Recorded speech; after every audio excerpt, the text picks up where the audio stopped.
Explorers! Today I'm reading one of my favorite fairy tales, Cinderella. Once upon a time in a faraway kingdom there lived a widowed gentleman and his lovely daughter Ella. Ella was a beautiful girl. She had golden hair and her eyes were as blue as forget-me-nots.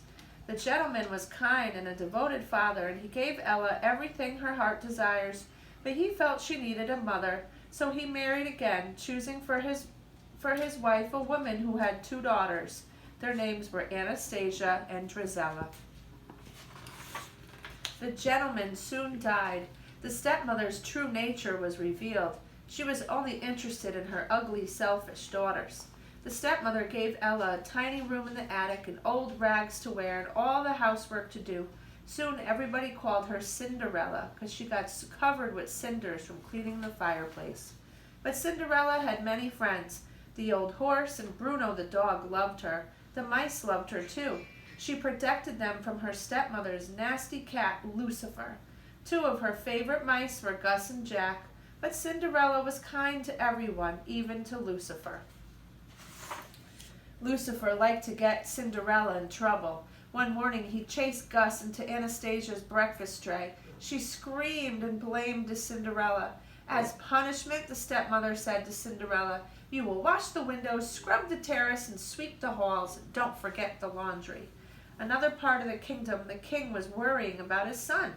"It's time for the prince to get married." "But sire," said the Grand Duke, "he must fall in love." "No buts about it. We'll have a ball tonight. It will be very romantic. Send out the invitations." When the invitation arrived, Cinderella's stepmother announced, "Every girl in the kingdom is invited to a ball in honor of the prince." "Why, that means I could go," said Cinderella. "Well, yes," said the stepmother, "but only if you get all your work done and you have something suitable to wear." Cinderella hoped to fix her old party dress, but Anastasia and Drizella wanted her to help them. The stepmother kept her busy. Cinderella worked hard all day. When she finally came back to her little attic room, it was almost time to leave for the ball, and her dress wasn't ready. But the loyal mice had managed to find ribbons, sashes, ruffles, and bows. But the mice had sewn them to her party dress, and it looked beautiful. The stepsisters shrieked when they saw Cinderella. "Those are my ribbons and my sash," and they tore her dress to shreds. "Come along, girls," said the stepmother. Cinderella ran into the garden. She cried and cried. Suddenly a hush fell over the garden, and a cloud of lights began to twinkle and glow around Cinderella's head. "Dry those tears," says a gentle voice. "You can't go to the ball like that. Now where's my magic wand?" "Magic wand? Are you mine? I'm your fairy godmother. What we need is a pumpkin." A cloud of sparkles floated across the garden. A pumpkin rose up and swelled into an elegant coach. The mice turned into horses, and the old horse became a coachman, and Bruno became a footman. "Now off you go, dearie," said the woman. "But my dress!" "Oh, good heavens!" With a wave of her wand, she turned Cinderella's rags into an exquisite gown. Cinderella's feet had tiny glass slippers.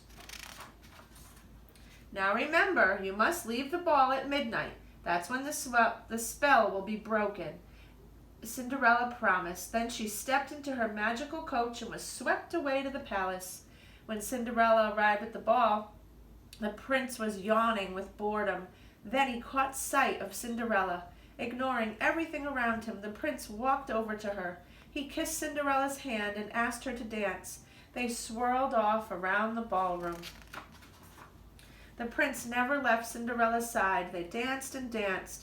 Everybody watched them as the lights dimmered and the sweet music floated out into the summer night. Cinderella heard the clock began to chime. "Oh no, it's midnight. I must go." "Wait, come back," called the prince. Cinderella hurried down the palace steps. In her haste, she lost one of her glass slippers, but she had no time to pick it up. She leaped into the waiting coach. As soon as the coach went through the gates, the magic spell broke. Cinderella found herself standing by the side of the road, dressed in her old rags. On her foot, she still wore the other glass slipper. Her coachman was an old horse again, and her footman was Bruno the dog. They looked sad at Cinderella, and they all hurried home to get back before the others came back from the ball. The next day the stepmother told the girls that the Grand Duke was coming to see them. He's searching the kingdom for the young lady whose foot fits the slipper.